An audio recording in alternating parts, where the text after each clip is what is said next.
ये हंसी मजाक कुछ ही दिनों के चोचले हैं, वे सब अपनी असलियत पे आ जाएंगे। चिड़िया घोंसले से निकल के ना तो पानी में रह सकती है और ना ही मछली पानी से निकल के घोंसले में रह सकती है। सब वक्ती नाटक है। जब श्री राम और सीता अलग हो गए तो ये राम और सीता किस खेत की मूली है। सिर्फ 5 या 6 महीने लगेंगे, देख लेना, खुद ब खुद अलग हो जाएंगे। कैसी गंदी बात करता है रे पापी। उनकी शादी हो चुकी है तो उनको अलग करना चाहता है। सारी जिंदगी जिनके टुकड़ों पे पलता रहा आज उनके घर के टुकड़े कर देना चाहता है। ऐसे नीच गिरे हुए ख्याल तो किसी दुश्मन के मन में नहीं आ सकते, सिर्फ रावण के मन में आ सकते हैं। ठीक है, यूं समझ लो कि तुम्हारे घर में रवि ने नहीं, रावण ने जन्म लिया है।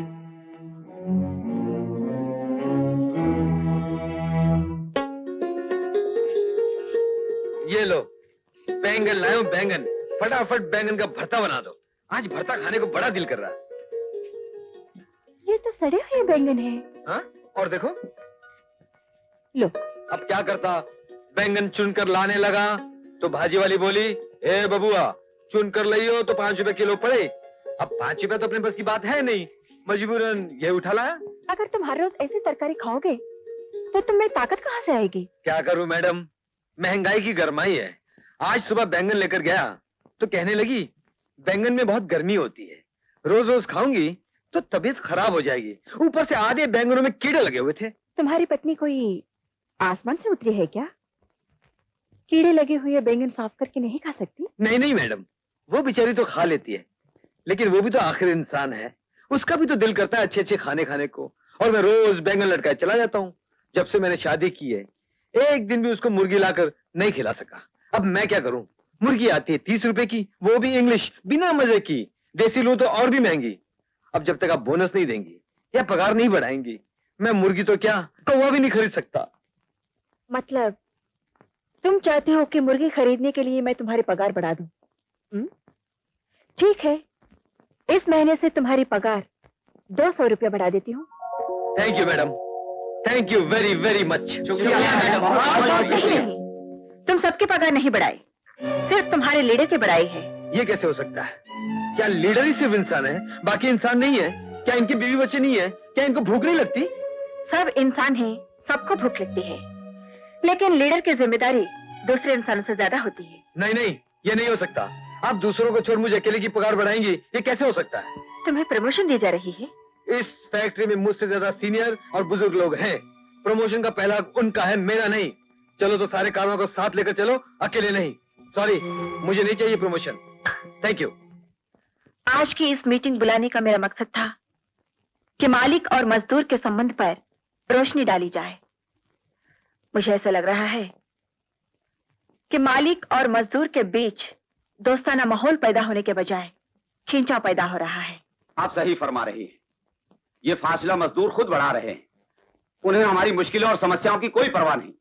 मजदूरों को हमसे कोई हमदर्दी नहीं है, उन्हें सिर्फ पैसा चाहिए। आप बिल्कुल सही कह रही हैं, मगर कभी आपने उनकी समस्याओं पर गौर किया है? उनको 2 वक्त की रोटी भी नसीब नहीं होती। मुझे यही डर था कि एक दिन कहीं बहकावे में आकर तुम्हारे ख्यालात न बदल जाए, और वही हुआ। और उसका कारण है तुम्हारे पति। कहीं भूल कर भी तुमने मजदूरों को बोनस दे दिया तो मजबूरन हम सब लोगों को बोनस देना पड़ेगा, जो हम सब लोगों के लिए नुकसान की बात हो। आप हमारे चैम्बर की प्रेसिडेंट हैं, आपको मालिकों के फायदे के बारे में सोचना चाहिए। सीता देवी, इन मजदूरों की मांग कभी खत्म न हो। एक पूरी करो तो दूसरी के लिए आवाज उठाने लगेंगे कि तनख्वाह बढ़ा दो। तनख्वाह बढ़ा दी तो कहेंगे महंगाई भत्ता दो, बोनस दो, घर का किराया दो। अब क्या क्या दे? सीता देवी, मजदूर भूखा शेर है और बोनस हमारा खून है। अगर एक बार ये खून उनके मुंह को लग गया तो ये भूखा शेर हम लोगों को चीड़ फाड़ कर खा जाएगा। ना तुम लोगों की पगार बढ़ेगी और ना ही तुम लोगों को बोनस मिलेगा। अरे ये कौन सी नई बात है? हम मजदूरों ने जब से इस दुनिया में जन्म लिया है तुम कुर्सी पर बैठने वालों की जुबान से यही सुन रहे हैं। मेरा नाम क्यों लेते हो भाई? मैं क्या हूँ? मेरे बस एक कपड़े देके तुम लोग ये सब। बस हमें सब मालूम है कौन हमारा हमदर्द है, कौन हमारा दुश्मन है। तुम भी फंस गए चाचा, मुझे कांटों में घसीट रहे हो। मैं क्या हूँ? मेरी बिसात क्या है? मैं तो एक मोरे की तरह कुर्सी पे बिठा दिया गया था, एक लाउड स्पीकर की तरह इस्तेमाल किया जा रहा था। मैं तुम्हारे खिलाफ बातें मुझसे कहलवाई जा रही थी। आवाज मेरी होती थी लेकिन अल्फाज मालकिन के हुआ करते थे। मैं एक कठपुतली की तरह था जिसकी डोरी मालकिन के हाथ में थी, जो जब जी चाहे जैसे चाहे घुमा देती थी और मैं घूम जाया करता था। असलियत जानना चाहते हो तो सुनो। तुम्हारा हीरो राम तुम लोगों की हमदर्दियों में बड़ी गर्मी दिखाया करता था शादी से पहले। अब क्या हुआ? शादी के बाद क्या हुआ? वो गर्मी, वो आवाज कहां गई? है कोई जवाब तुम लोगों के पास? रवि बाबू ठीक कह रहे हैं। अब आगे सुनो। सीता ने मुझे ठुकरा कर राम से शादी क्यों की? है कोई जवाब तुम लोगों के पास? अरे भाई मैं तुमसे पूछता हूँ, है कोई जवाब? बताओ। अरे भाई ये बहुत गहरी चाल है। This is called politics in business. Ram मजदूर यूनियन का लीडर है, सारे मजदूर उसकी मुट्ठी में है। तो सीता ने सोचा कि अगर वो राम से शादी कर लेगी तो सारे मजदूर उसकी मुट्ठी में आ जाएंगे। अच्छा, आप लोग सीता देवी के ऑफिस गए थे? हाँ गए थे। किस सिलसिले में? अपने बोनस के बारे में पूछने के लिए। और वहाँ कीड़े खाए हुए बैगनों की बातें होती रही। कीड़े खाए हुए बैंगनों का बोनस से क्या संबंध है? एनीवे, और क्या बात हुई? मुर्गी के बारे में। शाबाश शाबाश शाबाश मेरे भाई। बात करने गए थे बोनस की और जिक्र लेके बैठ गए मुर्गी का। अच्छा बताओ, सीता देवी ने कुछ पगार बढ़ाने की बात की थी? हाँ, मगर किसकी? तुम लोगों की नहीं, राम की। मगर राम ने तो पगार बढ़ाने से इनकार किया है। हाँ, यस यस, यही तो चाह रहा हूं मेरे भाई। करोड़पति बीवी का शोहर 200 रुपया महीना पगार बढ़ाकर क्या करेगा? हाँ, क्या करेगा? अरे भाई मैं तो कहता हूं कि राम को तो पगार की जरूरत ही नहीं। अरे उसने अपनी पगार बढ़ाने के लिए इनकार नहीं किया था। इनकार किया था तो तुम लोगों की पगार बढ़ाने के लिए। अरे राम राम, हम सीधे साधे आदमी लोग हैं, ये चाल और गहराई को क्या समझे? ये सच है कि रवि बाबू को हमने अब तक अपना दुश्मन समझा है और अपने खिलाफ। भाई यही तो बदकिस्मती है। धोबी का कुत्ता, ना घर का ना घाट का। एक तरफ तो सीता देवी मुझ पर भरोसा नहीं करती और दूसरी तरफ मेरे भाई, मेरे दोस्त, आप लोग मुझ पर भरोसा नहीं करते। खुदा खैर करे। क्या बात है, कुछ भाई लोगों के चेहरों पर बगावत का रंग नजर आ रहा है। इंतजार करते करते हमें बहुत देर हो गई है।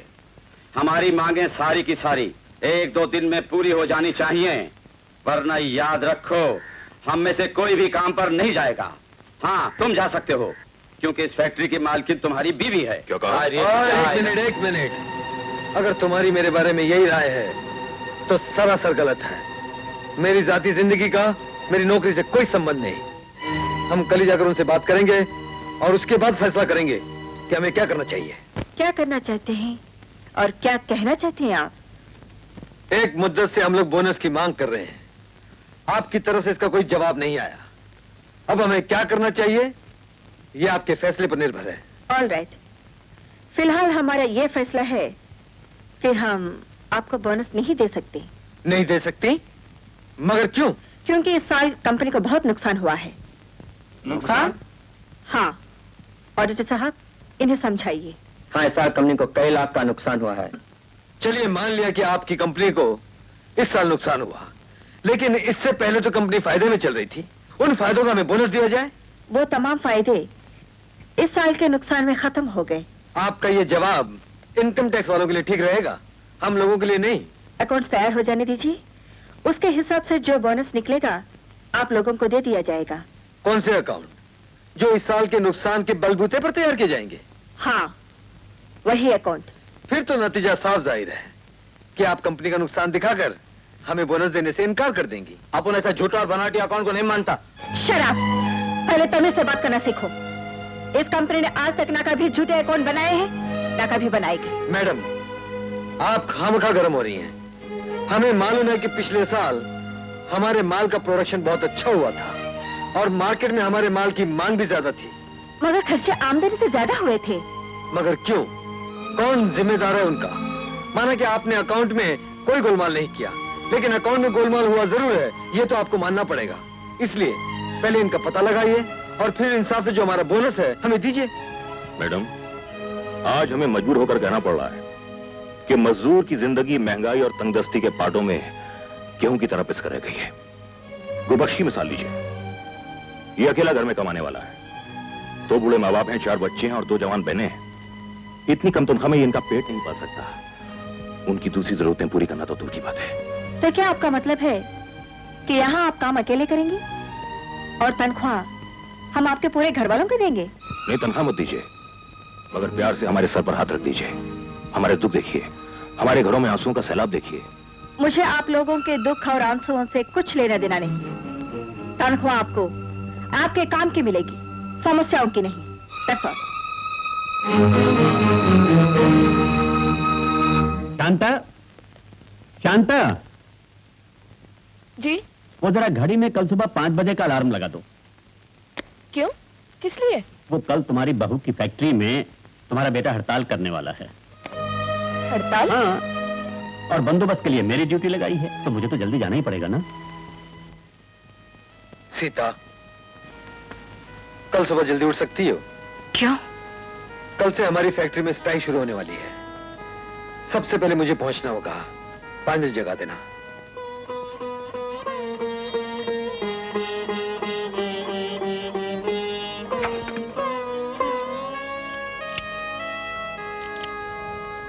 Hello, this is 6141-314।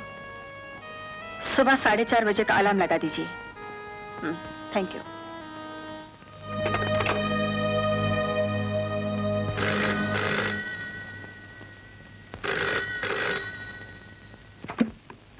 Hello, yes, thank you.